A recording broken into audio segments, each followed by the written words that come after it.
Alors aujourd'hui, j'ai reçu un objet un peu particulier. À votre avis, qu'est-ce que c'est?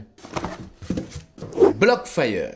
Blockfire. Déjà, le nom, ça devrait vous mettre sur la voie. Blockfire, ça bloque le fire. Eh oui, c'est un extincteur. C'est vrai qu'avoir un extincteur chez soi, on hésite un peu. Est-ce que je vais savoir m'en servir? Où est-ce que je vais pouvoir le mettre? Et en plus, il faut le faire entretenir.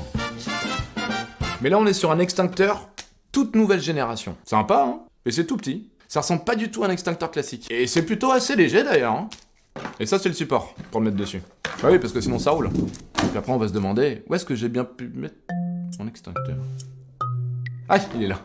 L'avantage avec Blockfire, c'est qu'il fonctionne pour les feux de type A, B et C. Petit rappel pour ceux qui ne le savent pas encore.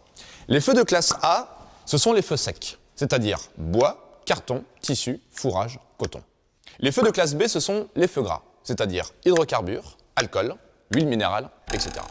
Et dans la classe C, on a les feux de gaz, butane, propane, gaz naturel et produits chimiques. Donc ça marche pour quasiment tous les types de feux. Et là, il y a un petit truc en plus. Le shock and start.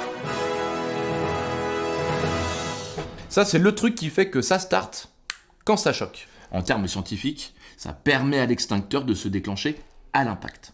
Maintenant, 5 secondes de travail manuel.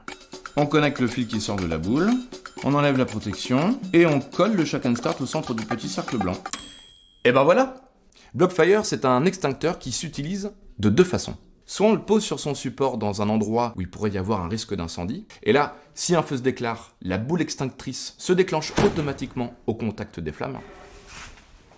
Waouh!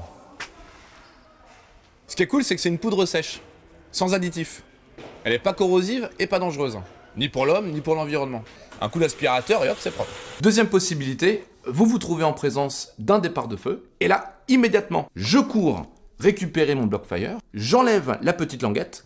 Bon, là, je le fais pas. Surtout, vous ne retirez pas cette languette si vous n'allez pas vous en servir. Et vous lancez la boule à proximité du feu. La boule se déclenche instantanément au premier choc. Il n'y a pas besoin d'être champion de bowling, puisque Blockfire agit dans un rayon de 9 mètres carrés. Donc vous avez de la marge. Mais le mieux, c'est quand même de viser le feu. Et troisième utilité de Blockfire, ça peut servir pour le jardinage. Si jamais au bout de 6 ans, c'est la durée de vie du produit, vous avez toujours votre Blockfire, ce qui est plutôt bon signe, hein, ça veut dire que vous n'avez pas eu d'incendie, vous pouvez le recycler. Vous faites des trous et vous mettez la poudre dans la terre pour fertiliser les sols. Bon bah maintenant j'ai plus qu'à me commander un Blockfire.